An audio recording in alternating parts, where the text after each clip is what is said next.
of the United States of America, and to the republic for which it stands, one nation, under God, indivisible, with liberty and justice for all.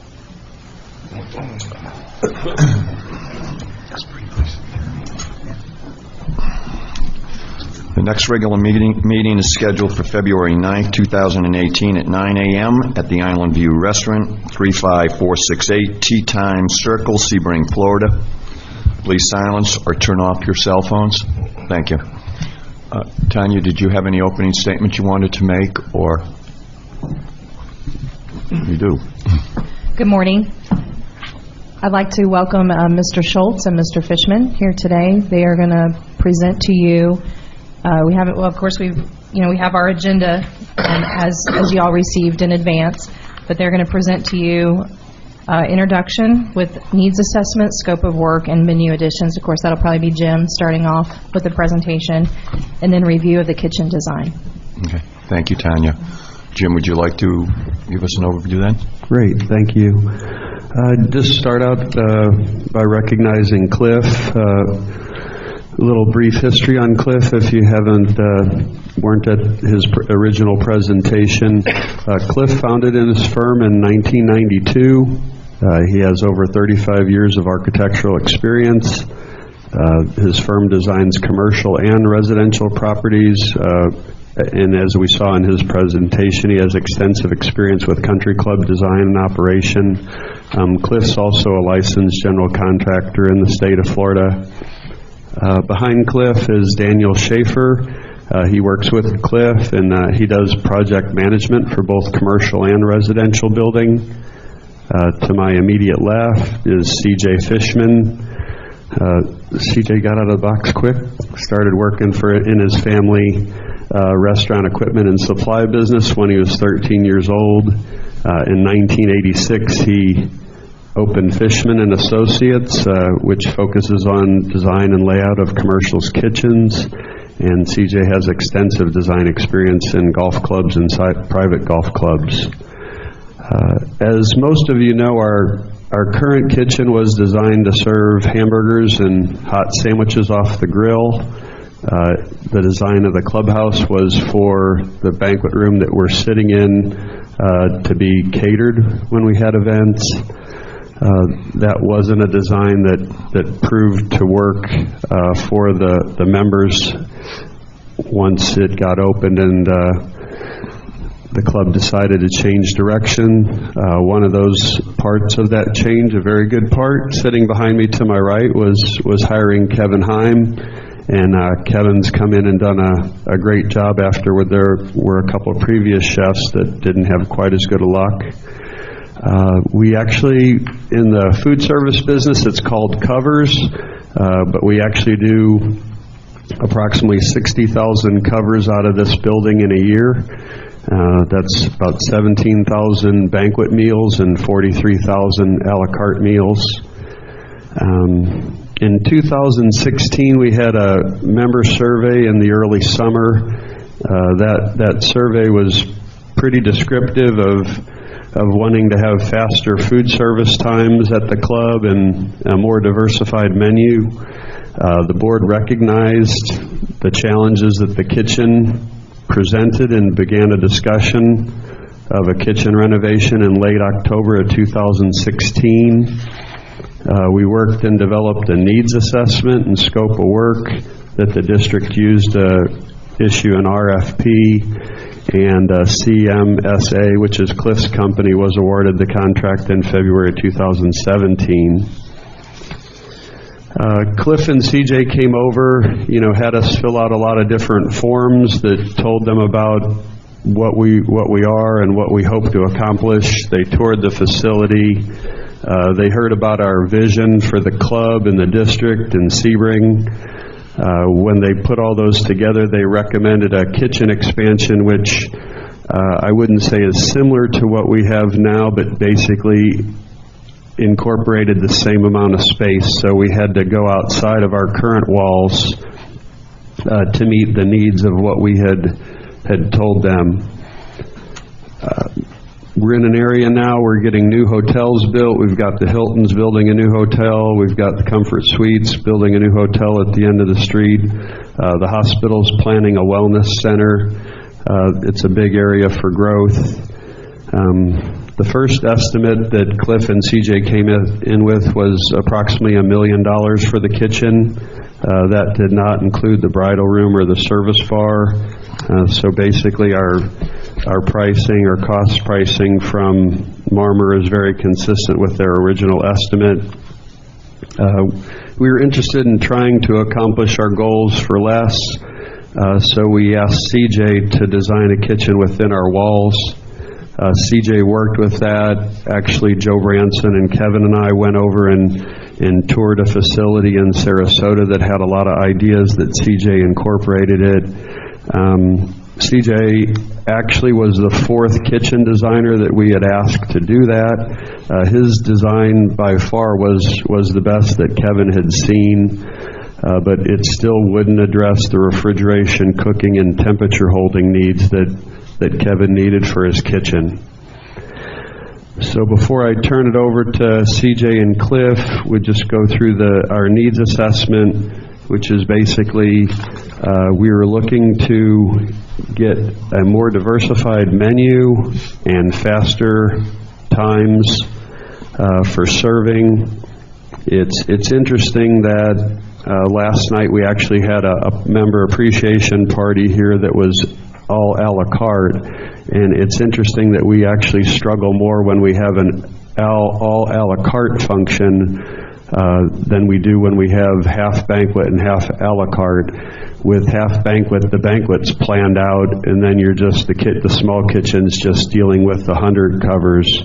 Last night we had 200 plus, and when you get to the last 20% of your service, the little 8-plate window is pretty backed up, and staff is struggling. So at this point, I will turn it over to CJ and Cliff to start into our review of kitchen design. Thank you, Jim. Can I ask you, I missed the number. I get $17,000 on the banquet meals. What was the a la carte meals? $43,000. $43,000, thank you.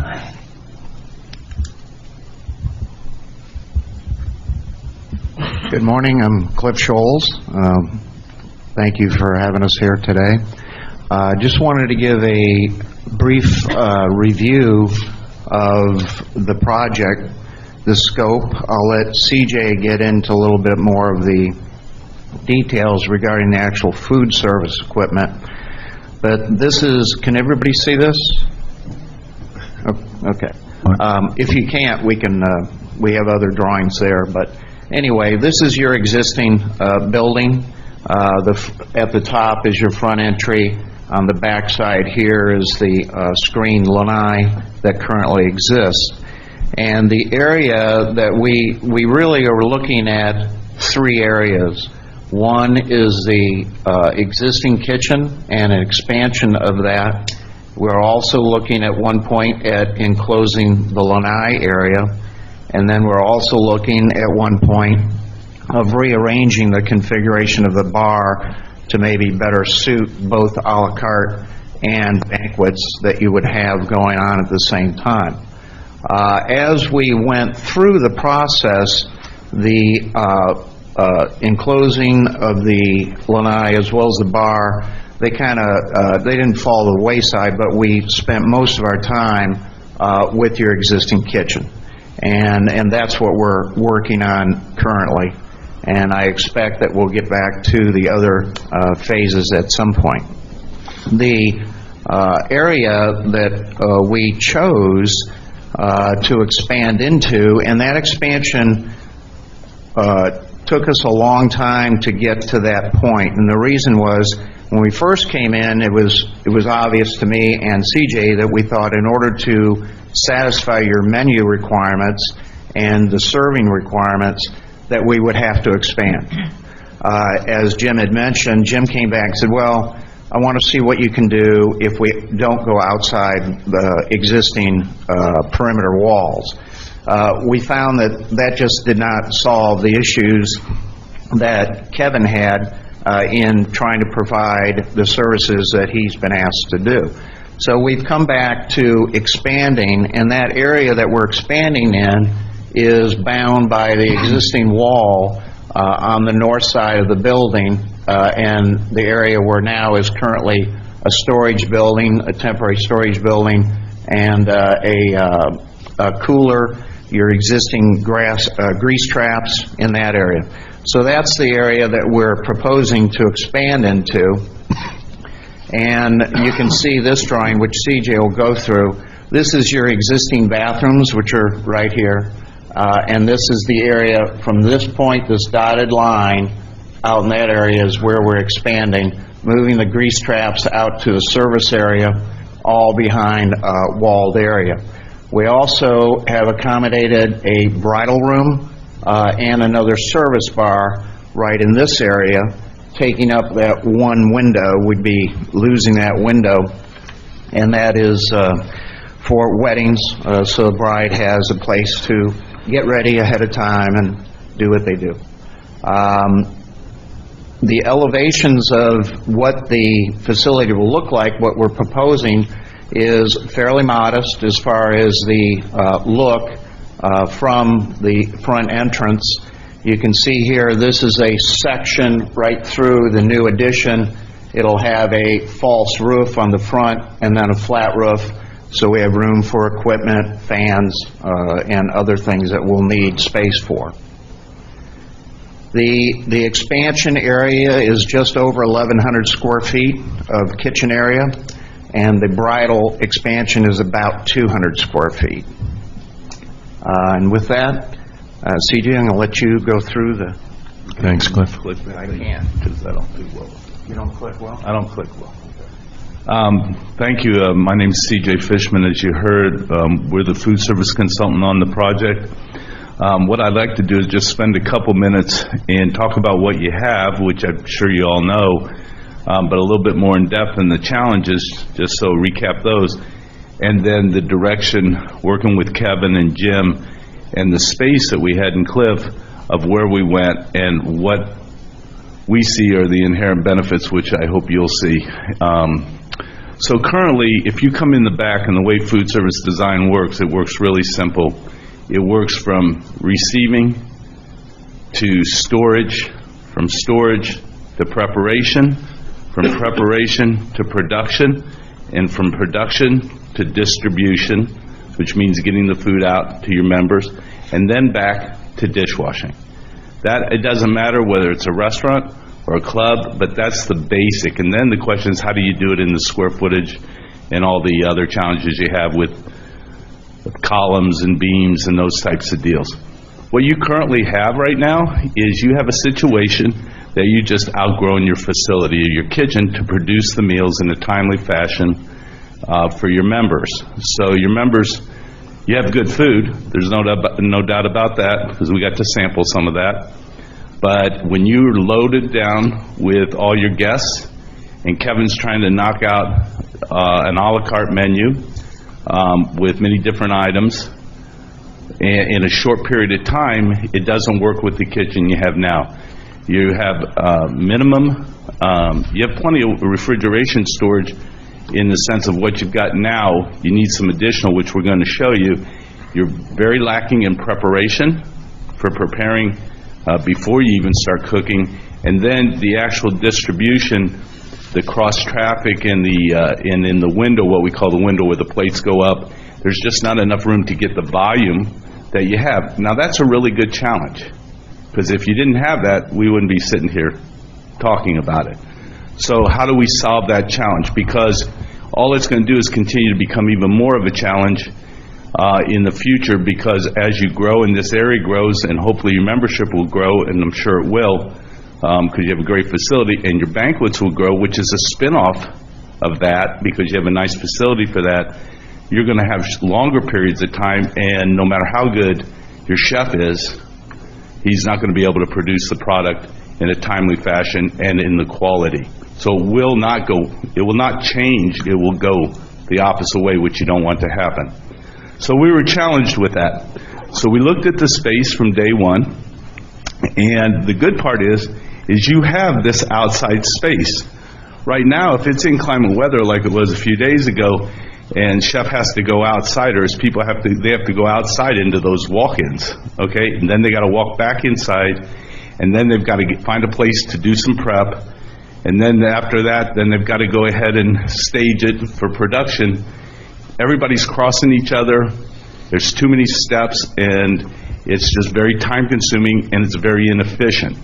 And we look at operations by steps and cross-traffic. So, in other words, if people have assignments to do and they don't have to cross each other, and they don't have to interfere with each other, and they don't have to move out of the way just to take a step 100 times so somebody can slide right by them, that improves efficiencies in the kitchen. And that's what we're all about, is efficiencies of a kitchen.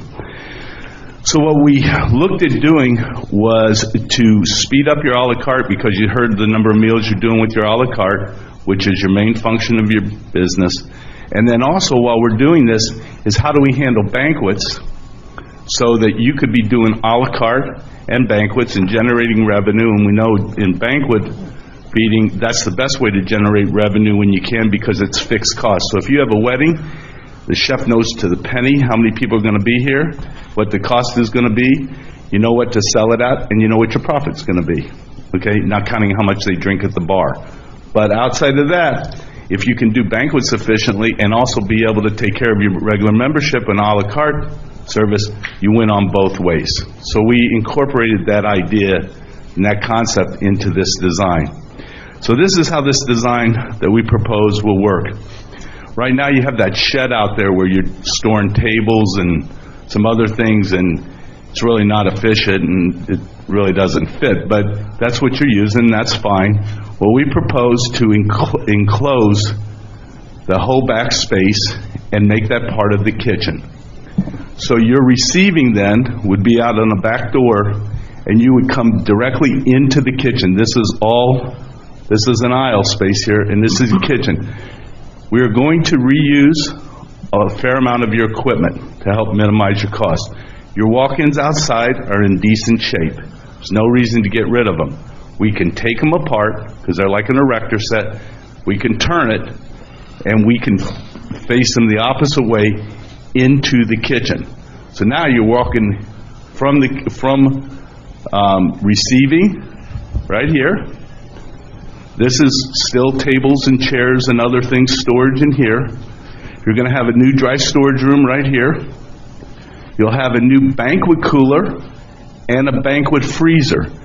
That's a brand new piece of equipment. That'll give Kevin the ability to prep for banquets ahead of time and keep them separate than his a la carte storage, refrigeration storage. Then we're going to take your existing cooler and freezers that you have outside, take them apart, spin them, put them back together.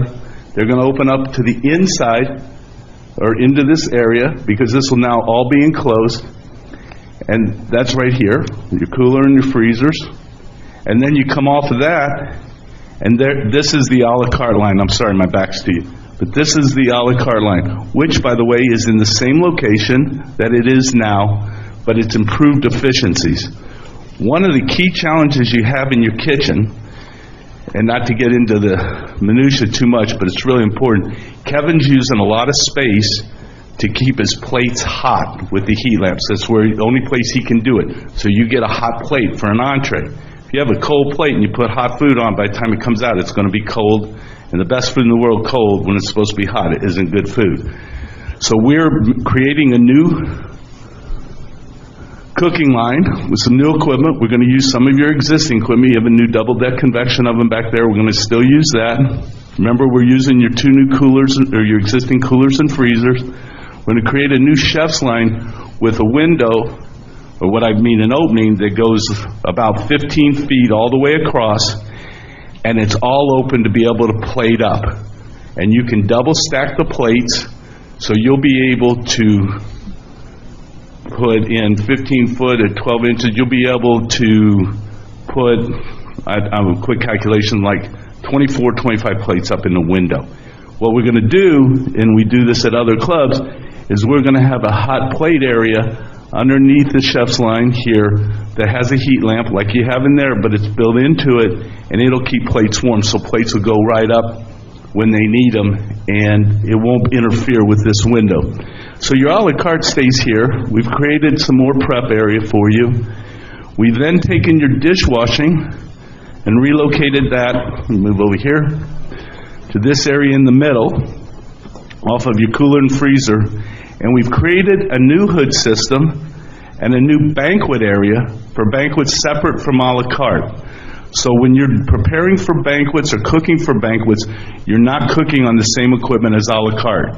So your a la carte remains its own independent operation, and when you're doing banquets, it remains its own independent operation. When you're not doing banquets, your banquet line, your cooking, becomes preparation equipment and production equipment for your a la carte, thus increasing your capacity to produce variety of menu service.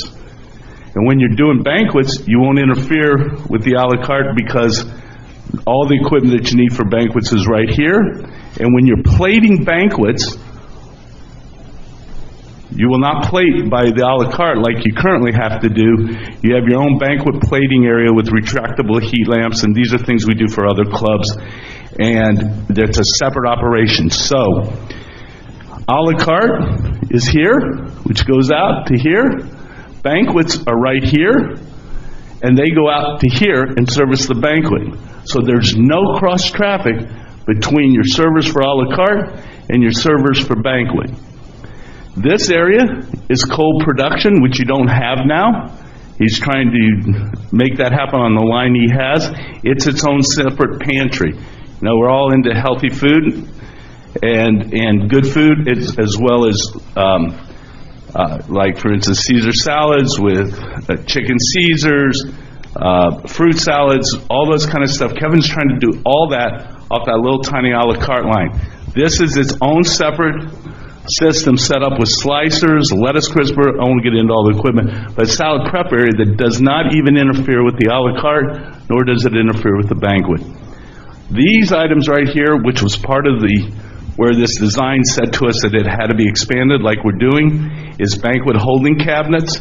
And if you notice from a flow standpoint, if he needs anything, it's right here, right by the doors going out. So basically you have a new design here, which we're very excited about, that allows, and by the way, I didn't create this. I worked on it with Kevin and Jim, and all those years of experience, we created this together to get the flow where we do not have cross-traffic. We have a separate a la carte line, separate banquet line. We also have a separate area for dishwashing, so we have a real dishwashing setup, not like you have now. You have a 44-inch conveyor machine in there, which can handle a la carte and banquet and a la carte. You have a staging area for the dirty dishes, which you don't have now. So, and you have no cross-traffic. Everybody has their own space. And what I mean by that, here's a la carte space, here's banquet space, here's dishwashing space, here's salad, cold, pantry production space, and here's storage right here. So the flow works, like I said in the very beginning, from receiving to storage to preparation to production to distribution, back to dishwashing. That's a quick version. I don't want to bore you anymore. But that's, and we can answer any questions on it. But again, what this does is A, it allows us to utilize some of your equipment that's very good and very expensive. B, it gives you an operation for the next 15 to 25 years because you should not outgrow this kitchen. The other thing that I wanted to mention, what it also does is it gives the club tremendous amount of more buying power with its vendors, its food vendors, because how you buy is how you really save money and make money.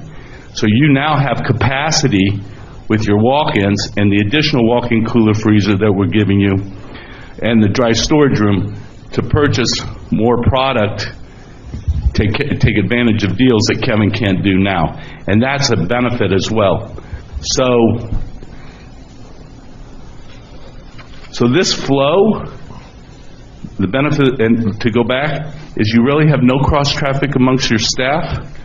You have a kitchen that should get you to the next 15 to 20 years, and 25 years, and you have ability to make more money because you're taking care of your members and a la carte, but you should be able to increase your banquet business because you now have a real banquet operation, which is a benefit, even though a la carte's your big dollar producer. So with that, I'll leave it at that for questions. Thank you, CJ.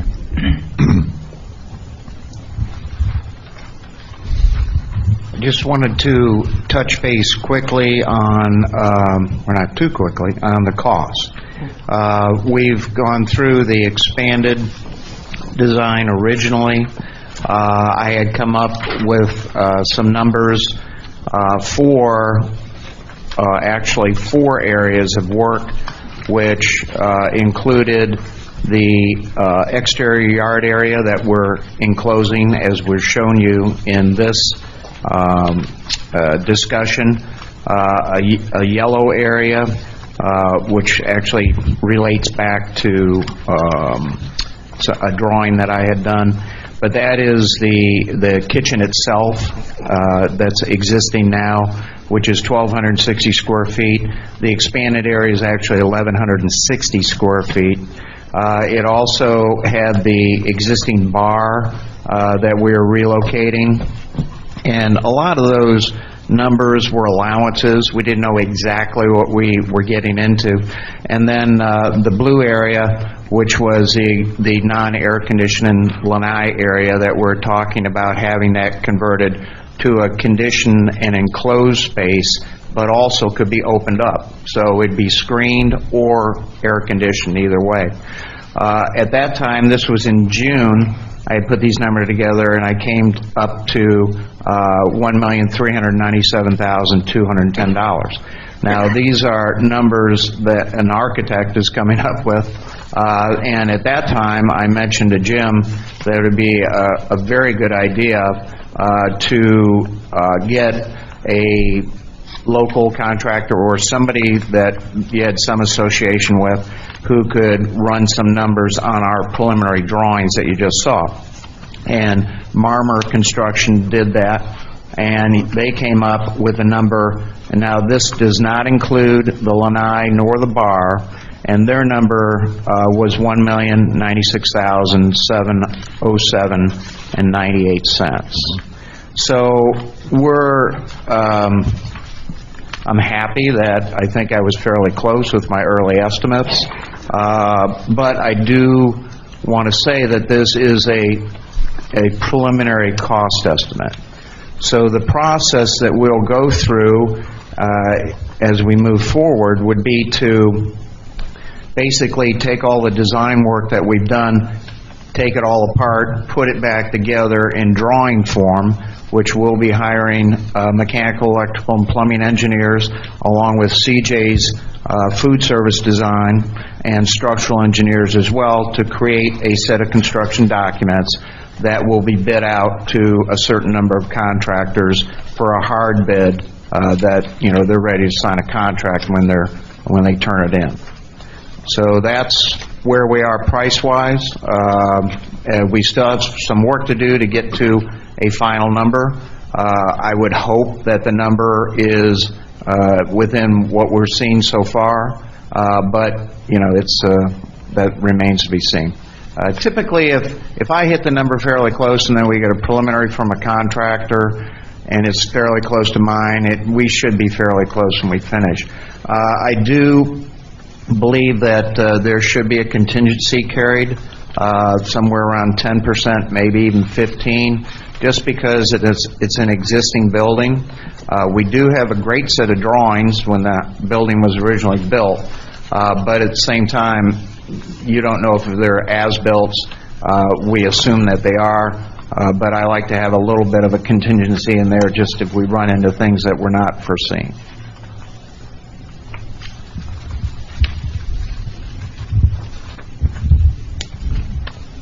Are there any questions of Cliff and CJ before we move on? And, well, actually, we've got the construction timeline. Yes. We anticipate as we move forward, that our construction drawings will take us approximately 2.5 months to produce. There's going to be a bidding time of approximately a month, and typically what we've seen happen is during that hard bid time, you can select one of the contractors to actually apply for a building permit, and there's no obligation or anything on that. It's just to save a little bit of time.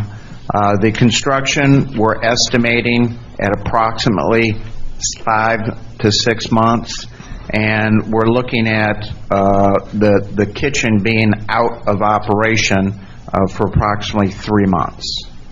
And typically, we'd like to have that happen at the end of the summer, mid to end of summer. Typically a slower period of time for business-wise, and that will enable the contractor to get in and get out. A lot of times what they'll do, though, in the first 3 months, 2 or 3 months of construction, they'll be working around the kitchen, and then at some point they'll have to shut the kitchen down.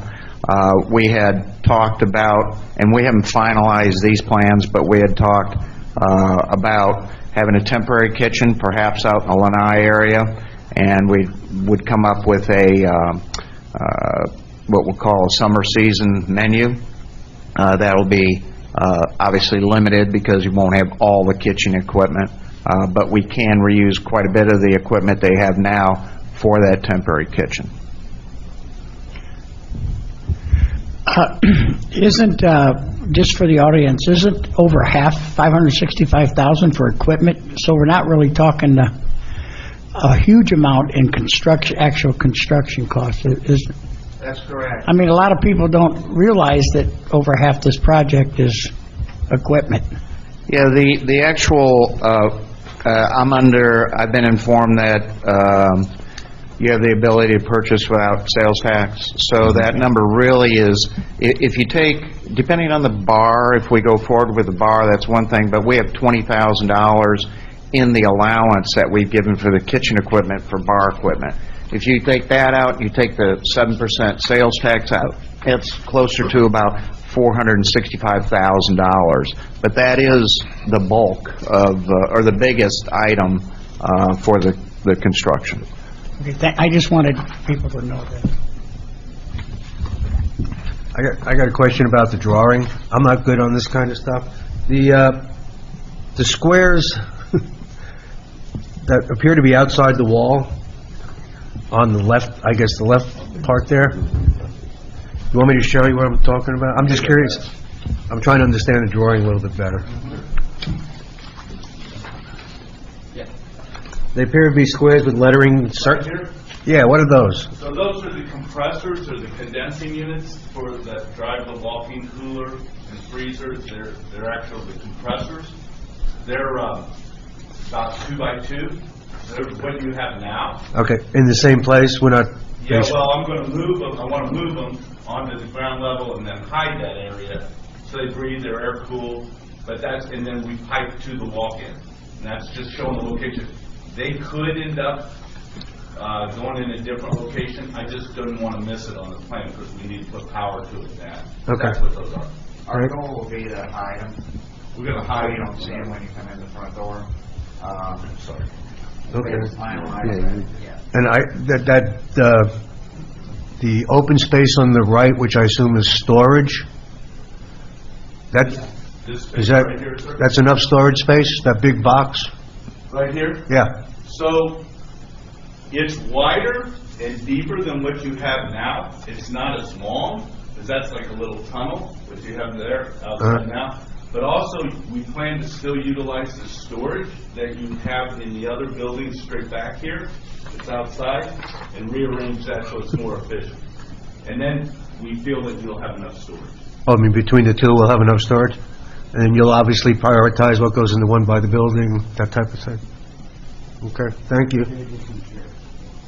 Oh, that bar area, is that what's coming over here? Goes away because we need that for the kitchen. Yeah, And then the new service bar would be here okay.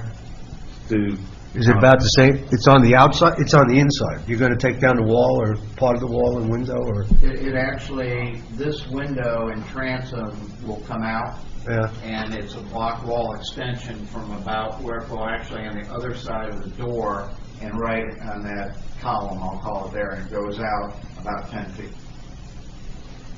So that, the bar area will be for the banquets?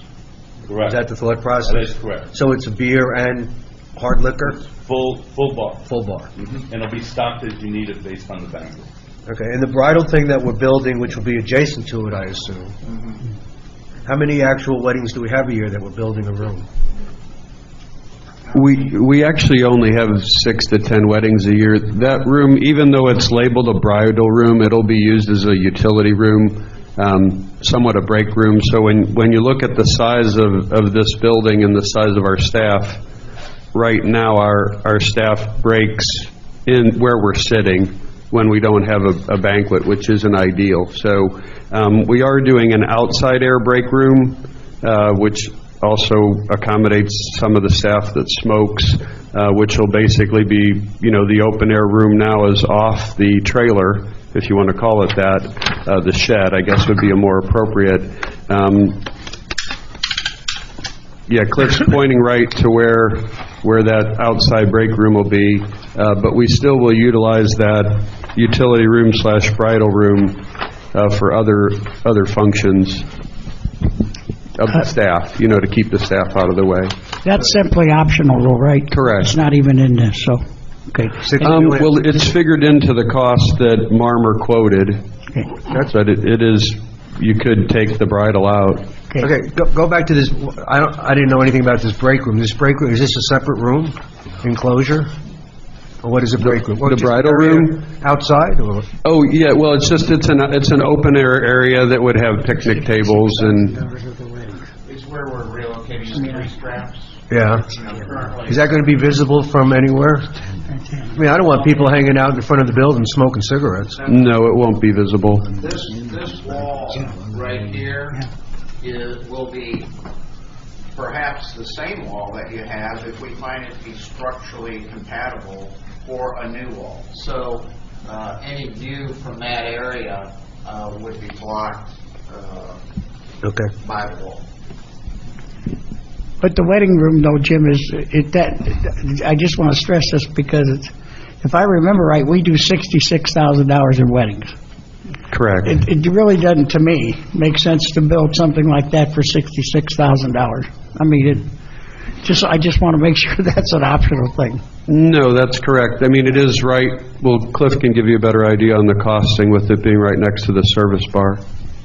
The cost, I asked Marmer Construction to break out that particular, is $51,000 what they came up with.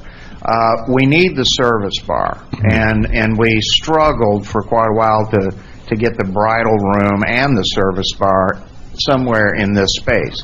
We just didn't have the room. So we just said, okay, let's go ahead. I didn't want to do 2 additions, like one would be a bridal and the other one would be a service bar. So we made it one addition out here that would handle both of them.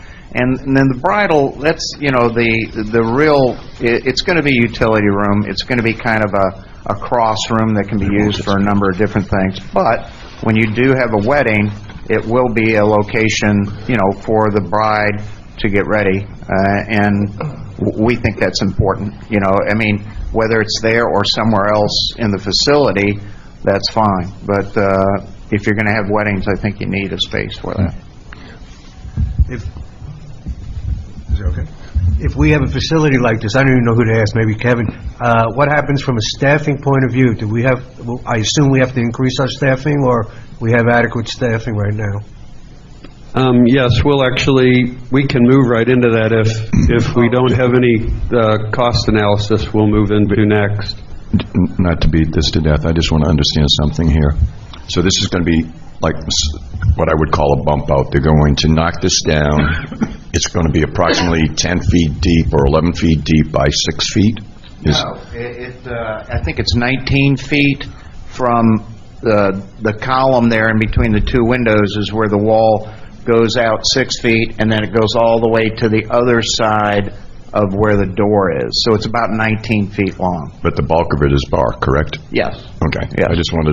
I thought I was reading it correctly. The bar was the primary part. Sure. The bridal room was an addition. Okay. You know, Do we lose that door then, if it goes? no. What happens is that door will just be moved to the outside new wall. Oh, So okay. that'll be a little Okay. corridor. I still need that for exits, safety-wise. I'll jump ahead for a second here. You know, I think that's honestly an outstanding plan, a great design. I think you guys did a spectacular job. I know we've gone back to the drawing board several times on this. I can't speak for the rest of the people on this board, but we probably have a lot of questions, not about necessarily the design, but maybe our concerns are, what kind of business revenue are we going to generate with this type of an expansion? And that has nothing to do with you as an individual. You're here just to design it for us. Our problem is to figure out how we're going to take care of this. So I suspect there might be a lot of questions as it pertains to that, which would be directed to Jim and his staff. Thank you. So to move into the cost analysis, I'll start out with the numbers that the district or Tanya put together. It was labeled in the packet, Island View Restaurant Revenue and Expense Summary. If we look back to 2012, the banquet and restaurant revenue in that year was $974,000. In the next 5 years, or even more so somewhat in the next 3 years, that revenue increased $300,000 to the current point where we've been 1.283, 1.286, and 1.273. So the revenue has pretty much kind of what I would say have peaked out with the current kitchen and current building as it stands. It does represent that $300,000 in revenue turned into, at least this year, a $97,713 improvement from 2012 to 2017. So, a nice efficiency to pick up $100,000 on your operations in 5 years. What we're looking for going forward, when we have Global Golf coming in, so we do have a company coming in that specializes in strategic plans.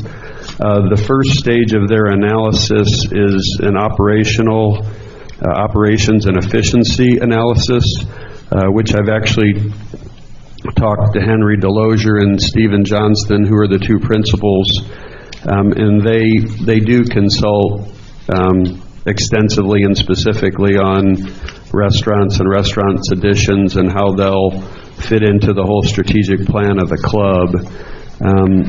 It is a 20 to 25 year project, so we want to look at what the growth expectancy can be for our sales over that time. I believe the hardest thing to project is how your volume's going to grow. I don't know if we were back in 2012, if we could have, if we would have or could have projected that the volume was going to grow $300,000, or roughly 30%. So when we look forward and we look at the new addition, I put together some numbers. Kevin did give me and go through and look at the new kitchen.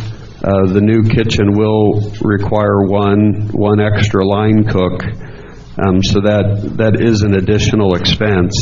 So along with one line cook and then one waitress, who a waitress can handle, one a la carte up to 25 or 30 a la carte people. So we look at the profit analysis, what we see is volume is the key. We start out, there's approximately 275 days for dinners. We just addressed it was dinners.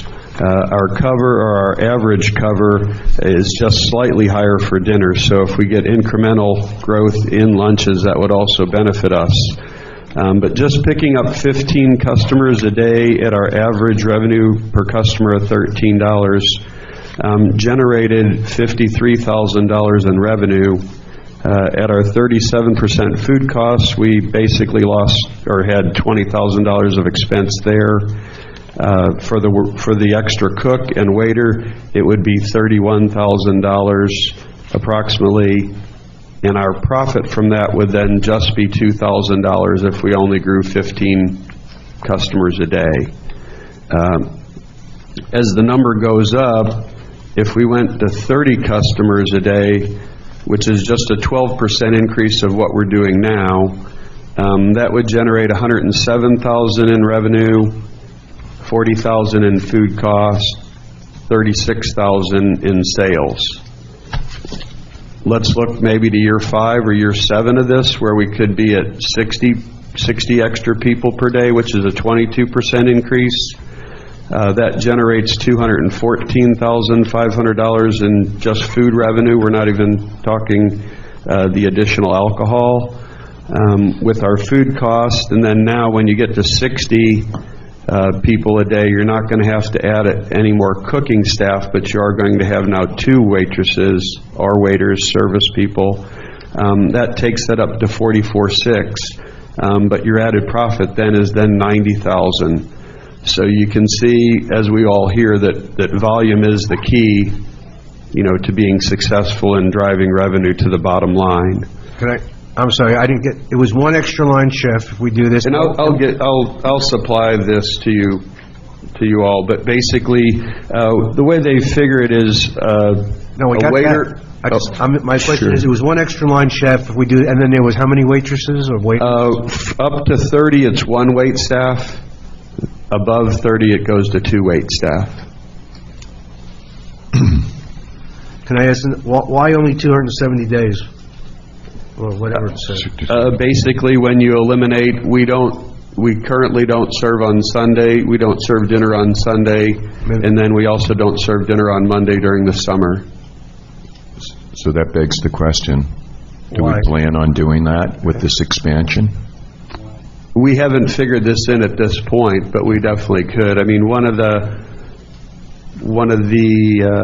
actual things that I did that I didn't bring with me, but it is easily, I figured in a Sunday brunch that shows basically if we did a Sunday brunch and at 100 people, it's basically break even. At 150 people, it's it's a moneymaker. I think it's an extra $20,000 a year towards the bottom line. So definitely with the new design of the kitchen and a more standard operation of the kitchen, to be open more is not going to be the burden that it is now. So we will. When we close on Mondays during the summer, it's because we're losing money. So any time we can be open that we're going to make money, Sure. we'll be open. Do we have the capacity to handle the extra people now, since we're not doing other phases of expanding the lanai and whatnot?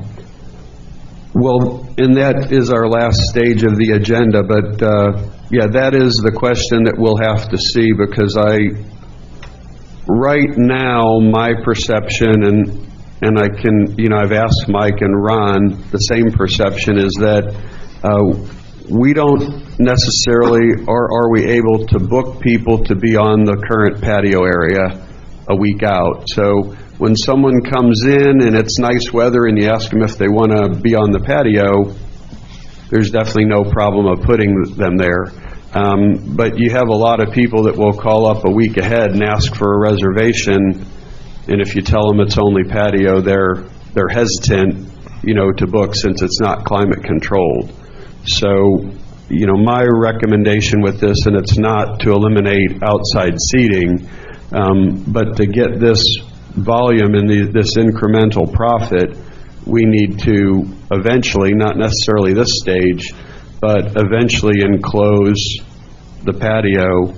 To me, I'd like to keep it separate so that, if we have a function in this building, we can still have a separate function on the patio for our members. So say that, like Last Thursday, we had the Chamber of Commerce had their annual awards here. We still had drinks and service for our members who played golf and for outsiders who played golf on the patio. Even if that was enclosed, that could still function that way. And then we could eventually look at, after this was popular, creating outside dining again, really with a better view of the lake. The final part of the cost analysis is just a temporary kitchen projection, which we haven't gotten involved yet, which is the next step of contacting our health department and also going through code and permitting to understand what the requirements would be for the temporary kitchen if we did put one out on the lanai. There also is an option to, I'm looking for it here, to rent a mobile kitchen. So the mobile kitchen rents for approximately $12,500 was the number that Country Club of Winter Haven just got. They had hurricane damage for their restaurant and had to look into mobile kitchens. So it's $12,500 a month, roughly for 3 months. If we rented a mobile kitchen, it would be $40,000. That's not the way we're planning on going, but that's just another option. We've looked at two options of how we would operate in July, August, and September. There's option one, which would be how we would probably operate if we did enclose the lanai in phase one. If we thought that would be too much of a challenge to try to have a kitchen outside and make it through, the construction. The construction of the outside lanai would be between the kitchen and then getting into the building, which would make it difficult. So option one would be just be doing lunches for 6 days a week. And option two, if we were able to do the mobile kitchen, would be doing lunches 6 days a week and dinner 3 days a week. We figured 50% of the revenue for our analysis, so we figured we'd lose half of the revenue that we normally get because of basically the reduced menu. Our labor... Well, how much is that? So in the 3 months last year, we did $180,000 in revenue for July, August, and September. So option one, we just did 50% of the lunch revenue, which would be $46,500 is 50% of the lunch revenue at that time. And for dinner, we just budgeted $90,000, which is half of the revenue that we were doing previously. Based on that reduction in revenue and covers, our labor would go from $98,000 to $55,000 if we were just doing option one, which is just sandwiches, and to $60,000 if it's option two.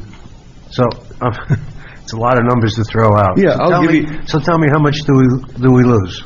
So at the end of the day, the estimate is from $75,000 to $100,000 for closing down. Okay. It's $77,000 for option one is the estimate, and $95,000. That's using the mobile kitchen. Let me ask you for this. option If we two. lose 75 to 100 for closing down, how do we treat the employees that work here? If we close down for 2 months, what happens with them? So most of our year-round employees that are actually full-time would be incorporated into this. So even option one and option two keeps Kevin, his two sous chefs, which Steve Atkins opens in the morning. He's the one that gets in here at 4 or 5 in the morning and preps.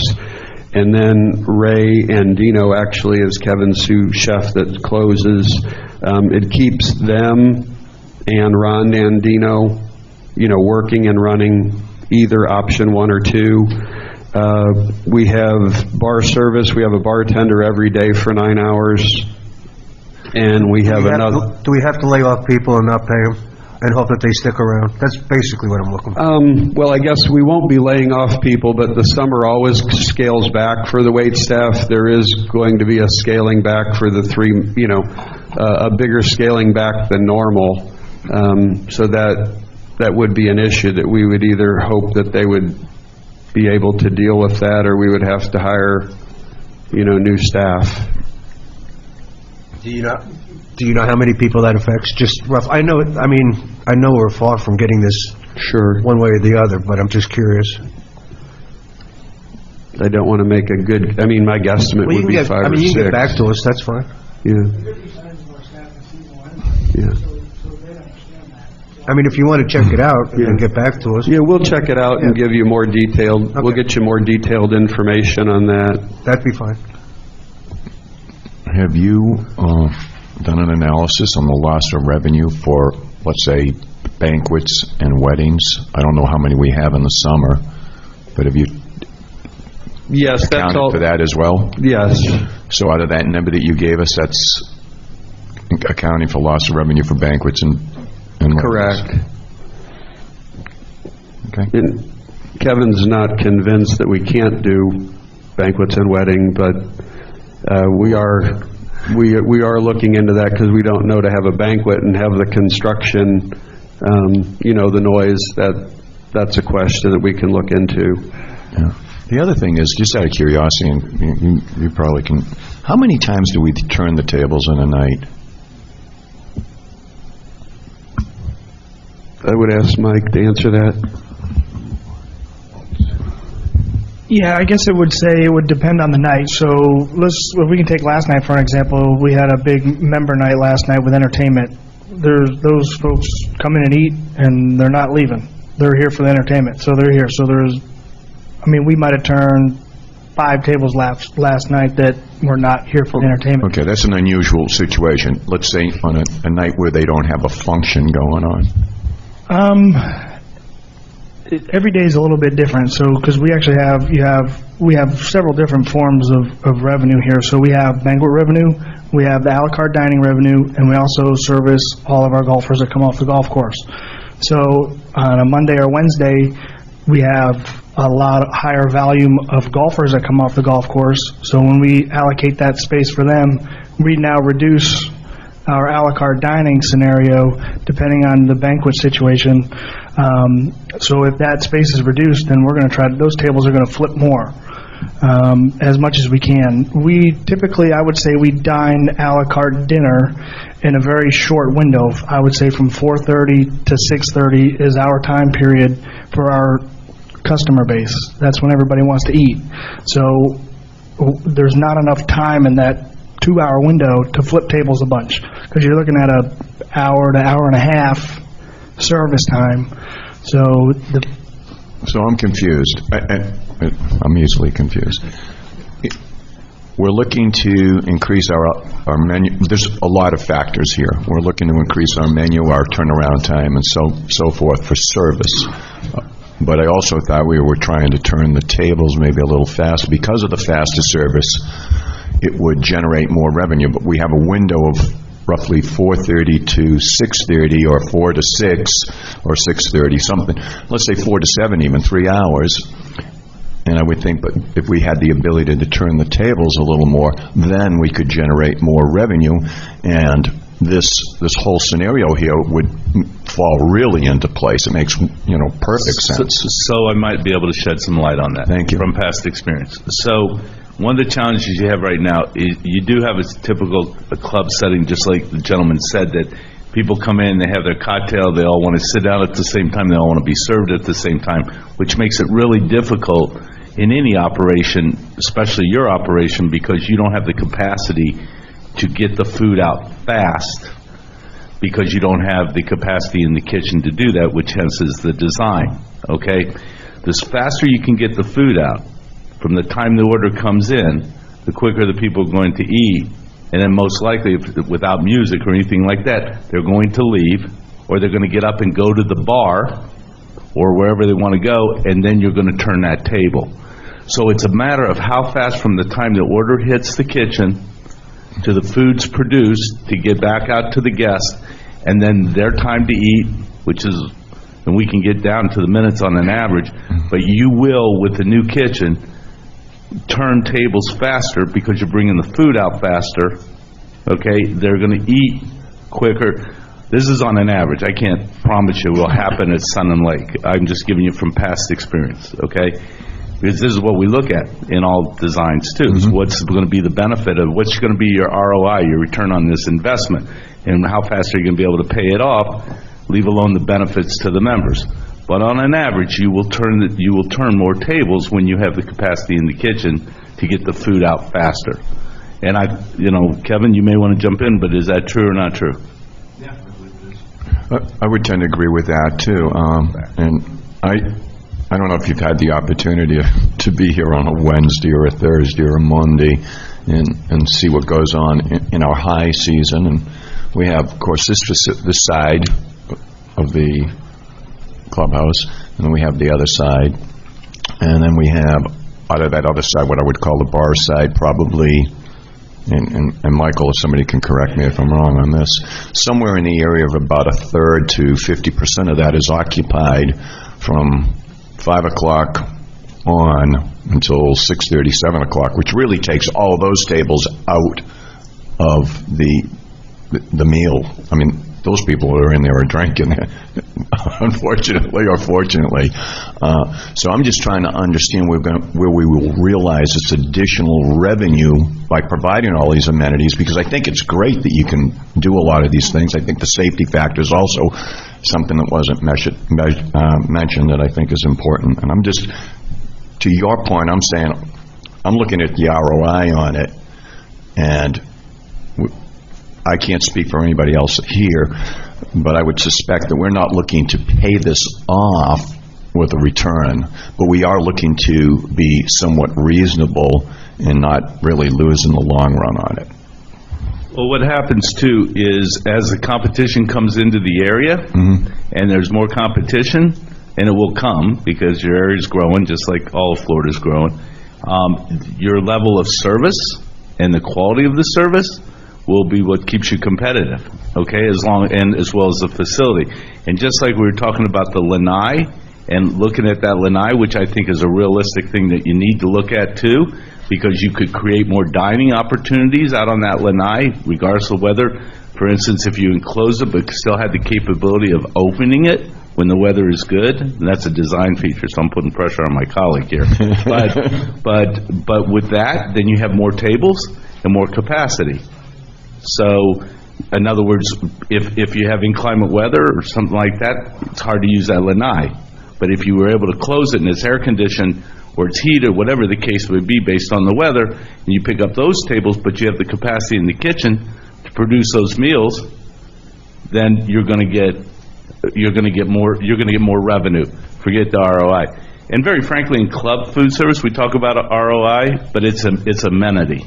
And it's really an amenity. And you have to have it. It's to whatever level you have to enhance all your other operations. Yep, absolutely. And I totally agree with what you're saying.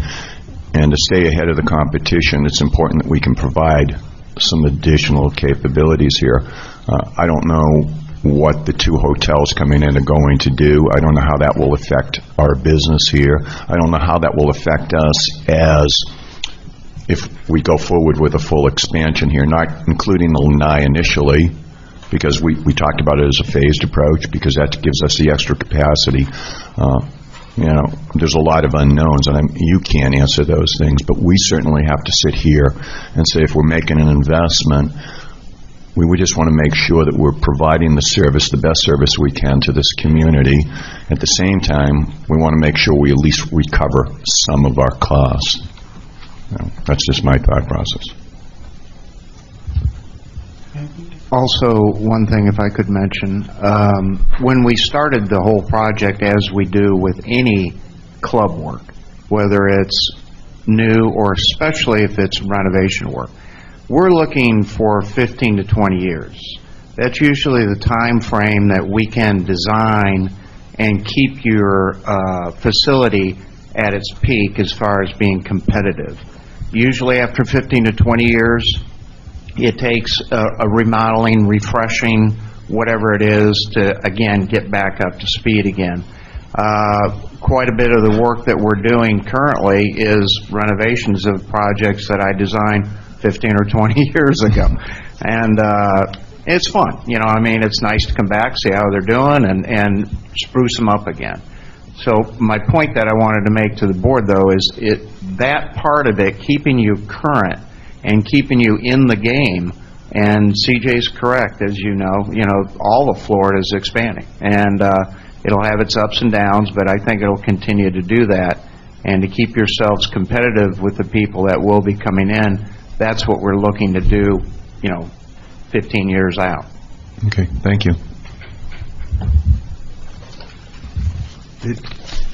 So I think this would be the question and answer Sure. period. I got a question for Kevin. Does this make you happy? Very much so. You got everything you wanted? Even though there's no pizza oven or anything like that? Yeah. Yeah, I mean, it's a well-designed. Okay. It's a lot of money. Got to say, this looks like a wonderful plan. I don't know anything about food service or anything else. However, I was also a banker, and I look at business plans, and I can tell you, if you walked into my office with that business plan, you'd go out the door faster than you came in. I can tell you, I feel like Buzz Lightyear up here. I mean, the payback on this thing is infinity and beyond. It's going to be negative. There's just no question. Now, it seems to me the biggest issue we have that we have to figure out is, do we really want to be in the banquet business or don't we? I don't think the guys up here have to account to the residents of Sun and Lake who built this facility with their tax dollars and are losing money in it every year. How we justify spending $1 million, or it's going to be more like $1.5 million by the time you get through doing all we need to do. I don't know how I can look them in the face and say this is what we ought to be doing, because I don't think we're making any money in the banquet end of this thing at all. Those aren't residents typically. The majority of that business is coming from out of the street. Somebody else is having a wedding, or the Chamber of Commerce is wanting to have a meeting. Great. I don't have an issue with them using it, but I don't think we can afford to spend $1 million so we can continue to accommodate that.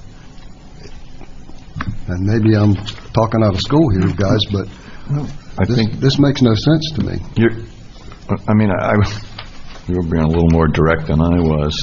Yeah, well, I'm not known for being politically correct, if you guys couldn't tell. I kept on looking at this, and like I said, it has nothing to do with the plan. It has to do with where we envision ourselves in the future, in the growth.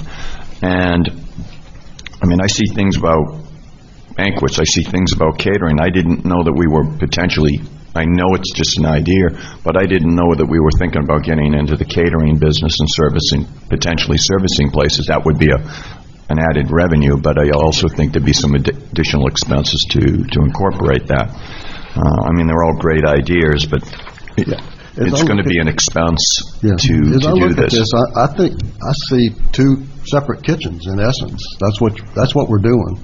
We're spending a big portion of this so that we can continue in and expand the banquet business. Well, if I can do a quick and dirty at $400,000 and some odd in banquet revenue and minimal alcohol, we aren't making any money even before we start depreciating $500,000 in new equipment. I mean, our numbers are basically a cash flow deal because this is municipal accounting. But if you do the depreciation load, I mean, we're losing, pick a number, $50,000, $75,000, $100,000 a year just to continue. It's like we're on a treadmill.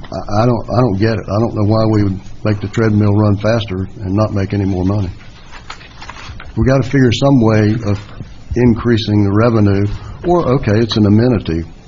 This is an amenity. We're not making any money in this business, in this building. Even breaking even is probably 90% because of the bar revenue. Your margins are a lot better in the bar than they are in food service. So it just seems to me we need to do what we need to do, but I don't think we need to be building a Cadillac. I don't think we can afford to. I'd like somebody to buy me a Ferrari too, but I can't afford one. I have to drive a Honda. Well, as you know, I got on the board 2 years ago, and I wanted first thing I said at one of the first meetings was a kitchen expansion. I thought we needed that, but in 2 years of trying to get this done, it's been a lot more than I envisioned. I mean, as far as, but you have to know where I'm coming from, and I'm sure Jim does and Tanya does. I mean, I represent the people of this community, and we need a little faster way and a little bigger kitchen. But, and I've talked to a lot of people, some are against it because of the money we want to spend, and some are against it that we do this, we're even going to get closed out of this place more, the members, the people of Sun Lake. And you can tell whoever built this, the supervisors, did not envision this as a big moneymaker. They built it for the members, and they built it wrong, because it wasn't I think they eventually just wanted a hamburger hot dog place, maybe. I'm not sure, I'm not privy to that, but I personally would like a better way for Kevin to do it, but it's going to be a struggle for me, because I'm not into, this is not a business. I mean, Sun Lake, and you've all heard me, it's not a business. We just built $1.7 million maintenance facility. We didn't do an ROI on that. I mean, this place is, to me, no different than a mile of road out there. If we do this kitchen thing, it's for the people who live here. And that's the way I'm going to look at it the whole time when we vote for it. It's not a money-making thing for me. I don't care. If we need this to grow and to make this a better community, then I'm willing to do that. But I don't care about 20 years to make our money back, because I want this to be a better community and a better place for our people, not somebody outside of Sun Lake. And I'm always going to think that. It might be wrong, but and I want to do something for Kevin, so we can have. Last night, I'm sure, might have been a disaster. And I wasn't even here, but I bet it was a disaster, because he does a heck of a job for what we have. And I've talked to people in the community that don't want us to expand until they come up here and have to wait a half hour or 45 minutes for their meal. And it's not Kevin's fault. If I was doing it, it'd be 2 hours for him to get a hamburger, as busy as we are. But so just so you guys know where I'm coming from, the people out there, I'm looking at this for something for Sun Lake, and I don't care if we have more banquets. As a matter, I do care a little, because I don't want this place closed down more because of banquets. But we should realize all the money we can from this project. But to make it worse even for the members that we have is not going to be something I'm going to want. That's all. Any other comments from the board? In essence, he said more eloquently than I did. We need to look after the residents of Sun Lake, the people who pay the assessments. That's who we report to. And I just don't see that bringing in more outside business or spending money so that we can makes any sense, unless you're going to make money and get a payback from it. Well, I'll put my 2 cents in. I'm not prepared to make a decision today. Hopefully, everybody else agrees with that. We're not. I think it's So just I'm a workshop anyway. Yeah, well, I mean, where I'm coming from, kind of like what Mike said, is I want Sun Lake to be the best it can be, period. I want to attract new people here. We're all talking about that is our end game, that the average age of the membership here in the golf club is 76 years old, et cetera, and we need to do something to get people to come here and live here. And if a first-class kitchen is what we need to do as part of that thought process, I agree. You're not going to get an ROI. There's no way we'll spend $1 million, that we would spend $1 million and never be able to put on paper or show on paper that we actually made money out of it. I think if you guys think that, you're just kidding yourselves. But the service and the restaurant and the facility, that's what I'm concerned about. So, you know, I don't have any problem with spending a lot of money if it's the right thing to do for us. I mean, $1.7 million on the shed, we didn't balk because it was golf. Well, this ain't golf, but it's part of Sun and Lake. And I think you have to treat it equally. I see people shaking their heads no, and that's fine. We all have our own opinions. So, that's where I'm coming from. Maintenance was also for roads and other departments utilize that maintenance facility, not only golf. It was still $1.7 million. The basic premise was for golf. It was for our other equipment too, so. I've been involved in this thing from 4 months ago, 5 months ago. We have looked at ways to minimize the expense, stay inside the existing footprint. All of those are settlements which don't give Kevin much advantage over what he has today. And at that point, we were still talking about spending $700,000 and not get what this provides. So the banquet business is a bone of contention with the membership and the residents, and I understand that. How many banquets are we doing a year? What does that 70% of the covers represent in terms of days? Do we know? We can get that number. It's there's 43,000 a la carte and 17,000 banquet meals. I thought it was the other way around. No, it's 43,000 a la carte and 17,000 banquet. Okay. So, and I'm sure our banquet business is going to increase, but this is designed more around a la carte, for an a la carte increase than a banquet increase, because where you rub up against the wall with the banquets is there's a much bigger demand for Friday and Saturday nights, and so your a la carte's going to be based more on a 6 or 7 day window. But I do understand your point, because our increase in business from 2012 to 2017 was 60% banquets and 40% a la carte. Exactly. But if the But facility... if I want to come up here and have dinner half the time or more than half the time, 90% of the time, I got to sit in the bar. Okay, I don't want to sit in the bar and have dinner with a bunch of rednecks hooting and hollering. I want to be one of the rednecks, okay? I'm good with that. But when I take my wife and my family out to dinner, I don't want to sit in there and listen to that. So we got a disconnect, okay? We're taking this facility and leasing it to people outside the community so that our residents who paid for the thing don't get the use of it. So one thing I wanted to share with you on this design, so that you have all the information, okay? The area that you see up there that I showed where banquet cooking was, okay, and the setup, that also doubles as prep, okay, that equipment, because I don't have enough room on the a la carte side. So whether and just giving you my opinion, okay, from past experience as a board,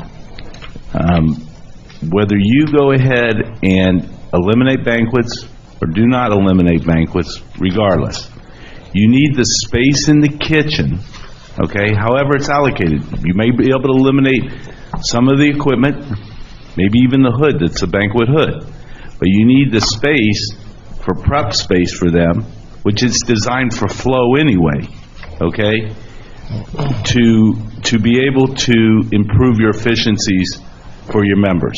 Now, I'm not addressing whether you have to sit in the bar or not. That's a whole different thing with more seating on the lanai or whatever the case. But if you want to improve your efficiencies with your members, in other words, they don't have to wait a half hour for food, or they don't have to, it has nothing to do with banquets. You do need an expansion of your kitchen, in my professional opinion. And I don't have any oar in this water other than as your consultant, okay? So I want you to look at that when you're thinking about the kitchen, and you might be able to reduce some dollars, because you might, if you did away with banquets, and I'm not saying do away with banquets, because I don't totally agree with that, but it's not my call, and I don't know the whole deal.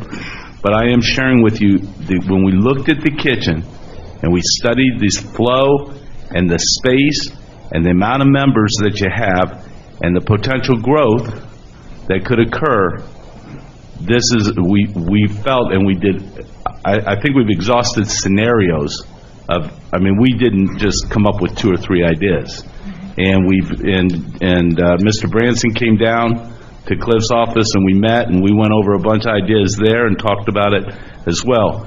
But I think it's really important to know that professionally, you need the space to be able to move ahead in the future. And I just wanted to share that with you.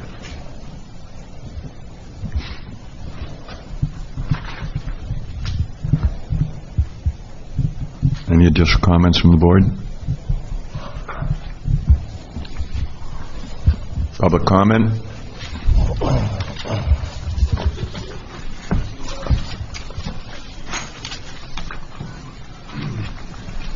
Dave Howley, resident.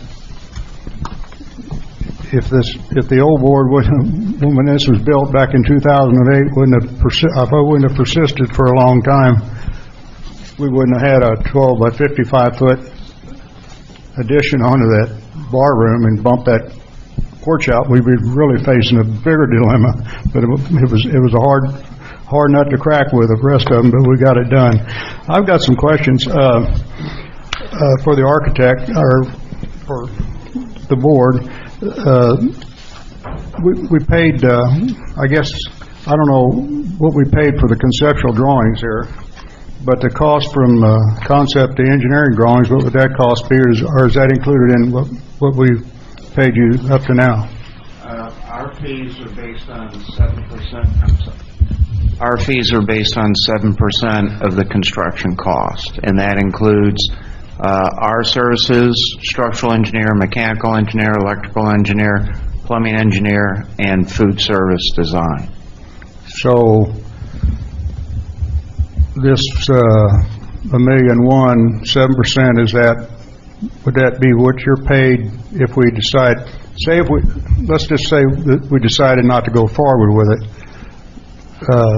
We paid you a certain amount of money up to now for the concept, or is it just based on 7% of the total? No, I've seen architects say they need to be paid their whole 7 or whatever their fee is.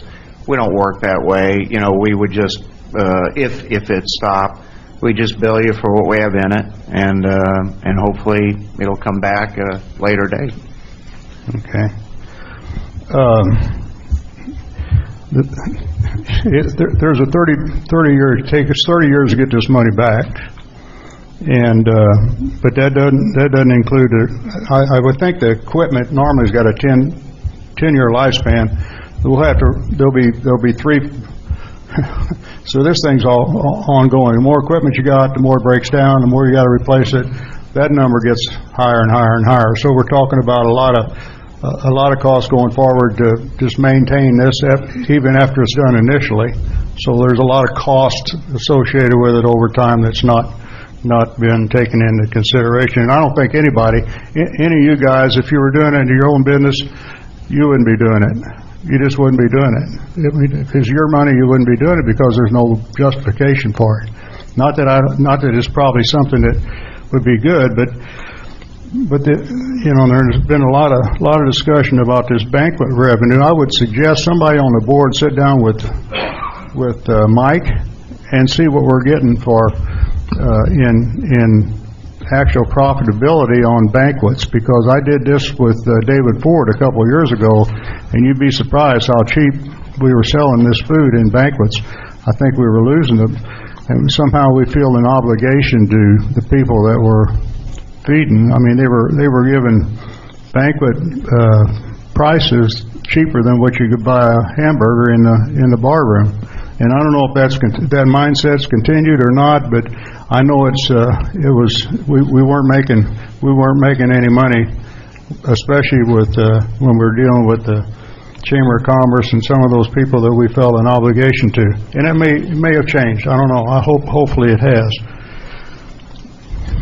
Let's see. When you looked at this initially, did you look at moving this way and then expanding out that way to get that square footage necessary? For the kitchen? Yeah. Yes, we did. We didn't want to impede upon the view of the lake. We felt, and I do feel, that as time goes on, there may be further expansion where, exercise facilities, I mean, it's endless, the number of things that we're seeing in clubs these days, and we wanted those to be oriented to the water if possible.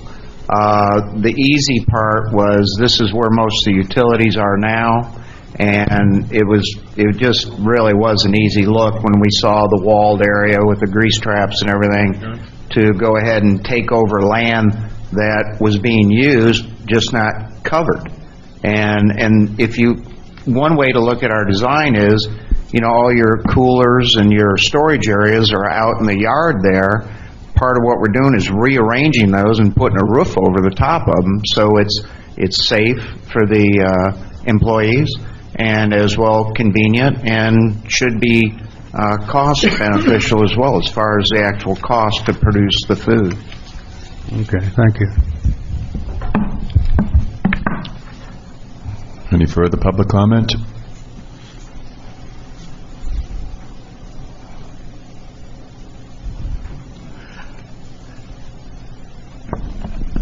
Morning, Supervisors. Audience, this is a well-prepared presentation. I commend you on it.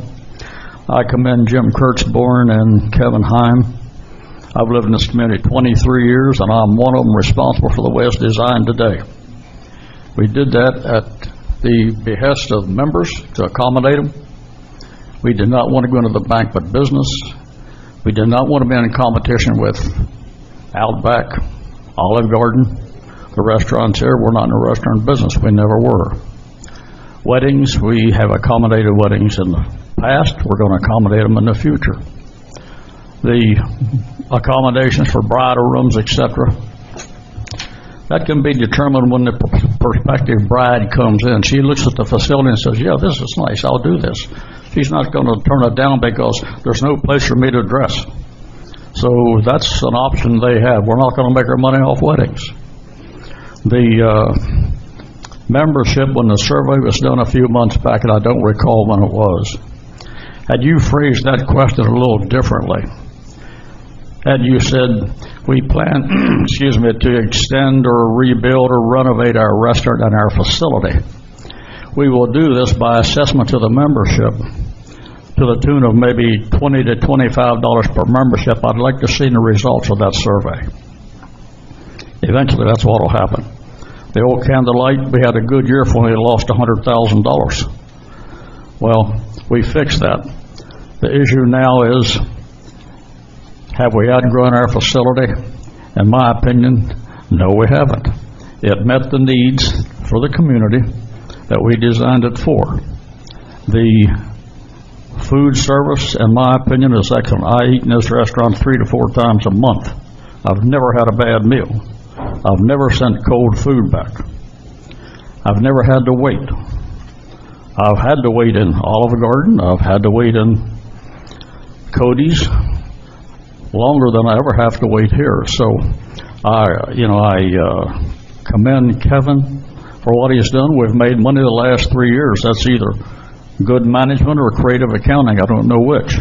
But why would we want to, we're not going to make money off the restaurant. Country club restaurants are historically for the people who live there. And I think Sun and Lake essentially is the same. You accommodate the people who lives here. Outside business is good, but we can't bank our future on outside business. Thank you. Thank you.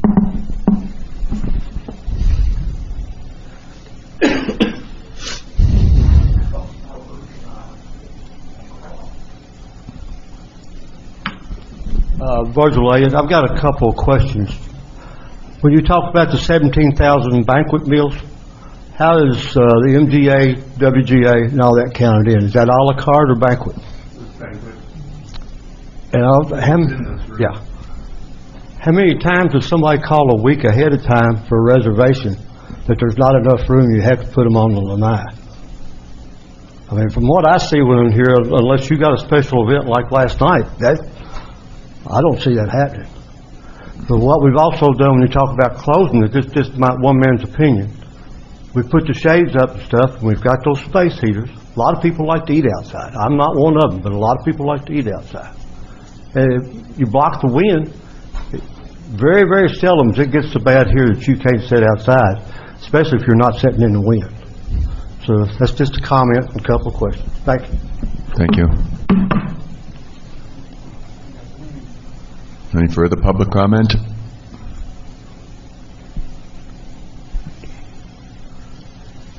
Any comments, Tanya? No?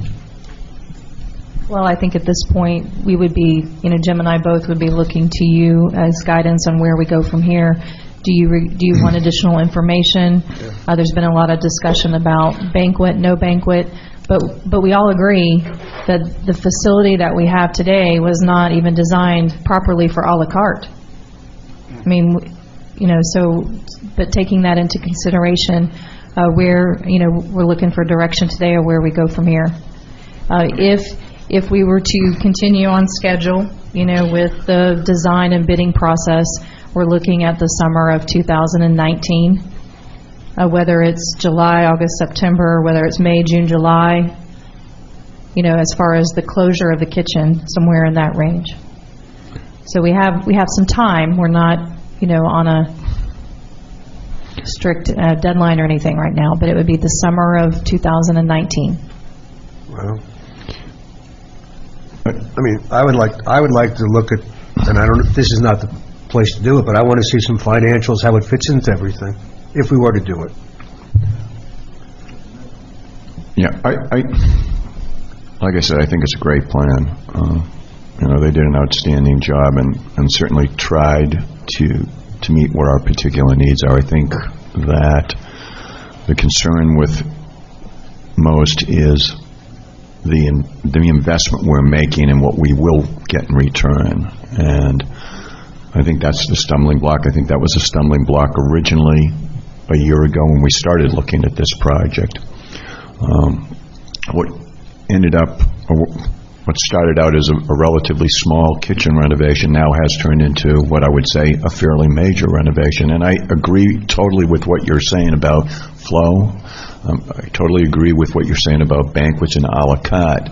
I guess we have to understand here if this is something this board wants to move forward with. So with that said, I will ask, and unfortunately we've got somebody that stepped away, how would you like to proceed with this? Are you looking for additional information?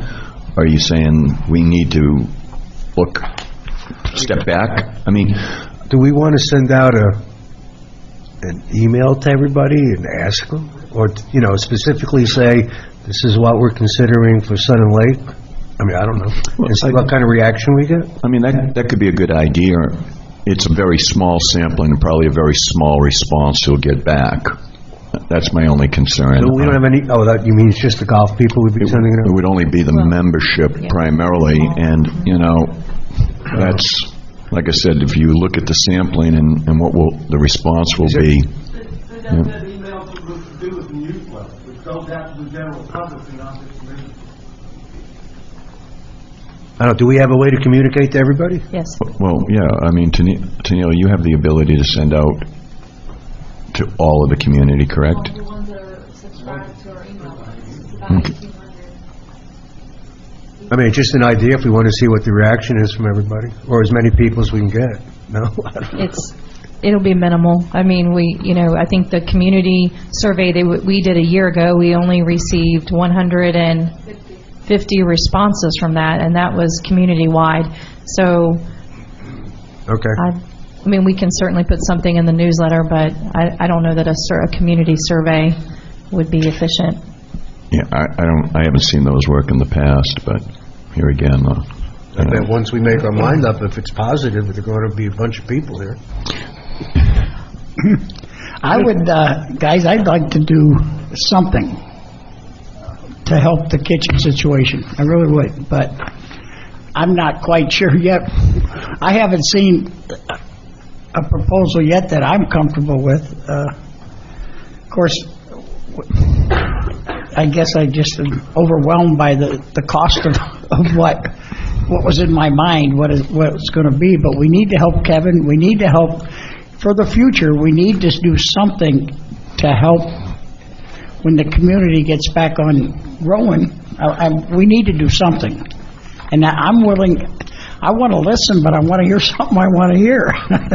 And I'm not hearing what I think we can afford to do right now. Even, can we do something like this in increments?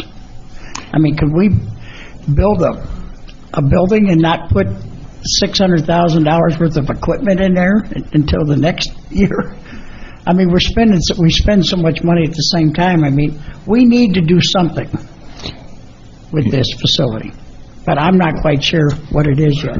I think that Cliff and CJ and the rest of the team, Kevin and everybody that worked on this, really have been trying to fit something into our schedule. I think they have scaled it down as much as they really can and yet make it efficient. The last thing we want to do is, we do not want to do a half project and then later on say, why didn't we do this, why didn't we do that? It happens too often. Here again, it's almost a yes or a no type of a situation. I don't see it as a halfway. And unless somebody can come up with a really good financial plan and show us how at least some of this is going to help us, Well, then Jim and I and Omar can put together a financial plan of how we would pay for it. That's number one. And, you know, through some of the analysis he's given, I think we've all determined that the payback period would be infinity. But we can provide you resources of how to pay for it. It's not going to be all 100% from the operations of this restaurant or the golf. No, and it shouldn't not. be. And it shouldn't be. Not the way we're set up. Assessments were used to pay for this facility Right. and to pay for that recreation complex. Right. So we can come up with a plan, or we could come up with different scenarios of what we would recommend to how to pay for this facility. We can certainly do that for the board if that's... I would personally like to see that, okay? I don't want, like I said, I don't want to close the door on any opportunity here. Joe? Funding's a big piece, and I definitely want to see that done. And the other comment I want to make is that I think those of us that have been most closely involved in this have known from the start the return on investment was not going to be the way to justify doing it. We never thought this was going to be a quick payback sort of a proposition. And again, I think it's important to reiterate that we've looked at a lot of alternatives to take cost out of this. And essentially they were Band-Aid sort of fixes that might make Kevin's rule a little better, but they weren't going to make a dramatic improvement, certainly not dramatic enough to justify high six-figure expenditures. So in my mind, it's kind of it's the best case scenario all the way around, and whatever we do to take cost out of it, we have to be careful not to create our own roadblock, if you will, so that the inefficiencies that are there stay built in, if that makes sense. Have you guys got anything from our comments? I mean, is there anything different we might be able to do on a lower scale? Or, I mean, I agree with Mark. I mean, you know, I don't want to shut it down right now. I'd like to hear more, but I just don't know if there's any other options. We vetted out a number of scenarios. At first, we jumped to the expansion. That's what architects do. Yeah. And then the general contractor part of me came in and said, what can we do? And Jim asked us, you know, is it possible to phase this even within that phase? Or build within the exterior walls that are there now? And I ran CJ around a lot on this, and we both came back to, this is what we feel is the minimum that you could do to solve the issues that you have now, let alone where you're going to be in 5, 10 years or 15 years. So I feel like we've run it around a lot. Yeah. And exactly the numbers that Joe mentioned, it was to work within the confines of the wall was like $700,000, if I remember correctly. And I was like, well, you don't want to do that. I mean, you're going to be in the same scenario in 5 years. Right. And then you're going to look, then it's going to cost even more in 5 years. So I feel like we've vetted this out pretty thoroughly. Good, and I appreciate the work you guys have done, and Joe and Jim and Kevin, and so I guess we just, I want more information, but I agree with Mark, but... Tanya, can you put some numbers together for us to review? And I would hope that you would incorporate the percentage, because I know when we say 1.1, nothing comes in. And I know you talked about 10% or 15% contingent. I would certainly include that 15% contingency in there, because I know the change orders come in and all of a sudden it's this, it's this, it's this. I'd also like to see incorporated in there the loss of revenue for that roughly 3 months, if that's the time frame, whatever that number is, be it 3 months, be it 4 months, the loss of revenue, and also include the labor burden, how that would be affected in the labor burden, because we might be able to pick up something in that. It might be very minimal, as well as potential impact on the time frame that it is. It's in the summertime or the end of summer, correct? So we could look at those revenues that we get in the summertime and kind of extrapolate some numbers and say, okay, this is what the revenue is, so the true loss of revenue might not be as great as one might think. That's my thought process anyway. Can we do that? Yes, sir. I got one quick question. Why is the end of summer when you would shoot to start, as opposed to, I mean, our population decreases substantially around Easter time. I mean, why wouldn't you recommend starting it maybe earlier? There's good and bad points with the timing. One is typically the clubs that we see shut down a couple of weeks anyway in September or that period of time. So the additional shutdown for the kitchen dovetails in with that time frame. This project could very well start in May, or whenever it's appropriate. We haven't worked with any of the contractors to get down to, when they would start, when they would finish. These are estimates that we're coming up with. Mm-hmm. So we're pliable. I mean, we would work to what you feel is the best timing.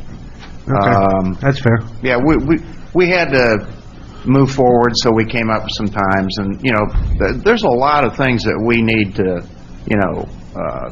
tune into. These are preliminary drawings, so timing is open, though.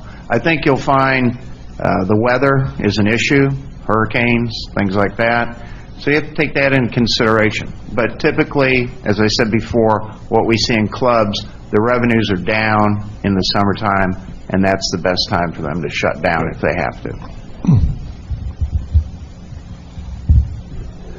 And Ray, the construction schedule we have now would start April 1st.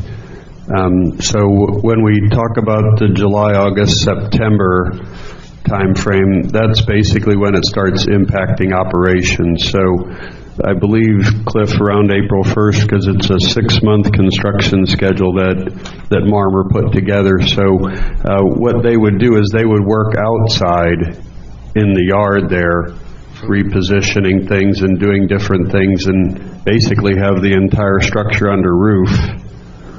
You can explain this better, Cliff. If it's April 1st, which other 2 months that would be closed?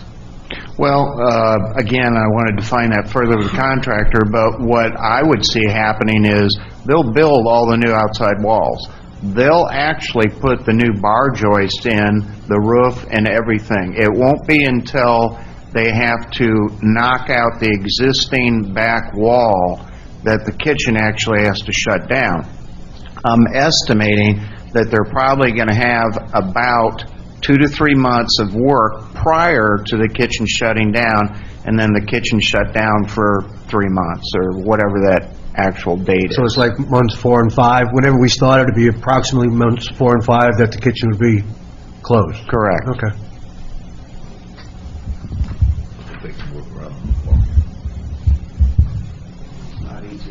Any further comments? Well, do you want to include in the estimate that Tanya gives you, they mentioned the proposal for an outside kitchen or whatever it was, so we'd still be in business? Do you want to include? Well, I would think that would be part of the cost analysis, what our revenues would be, and so I would think that would be part of it. Okay. Anything else? Okay, this part of our meeting is pretty much adjourned. Before I do call it, just a quick one for you guys, and it was brought up to me last week. If you have something coming up, because of the sunshine, if you have something coming up that you want discussed at the next meeting, the next board meeting, could you get that information to Tanya, as well as any supporting documentation, i.e. an example, if I want to talk about the windsurfing out here, a proposal, some windsurfers, I would be bringing materials in, so everybody has an opportunity at least to review it prior to the discussion. Is that okay? Yes? Okay. They can get it to you, and you can put it on the agenda, if necessary. Okay? If they want it on the agenda, yes. Yeah, okay. Thank you. Meeting's adjourned.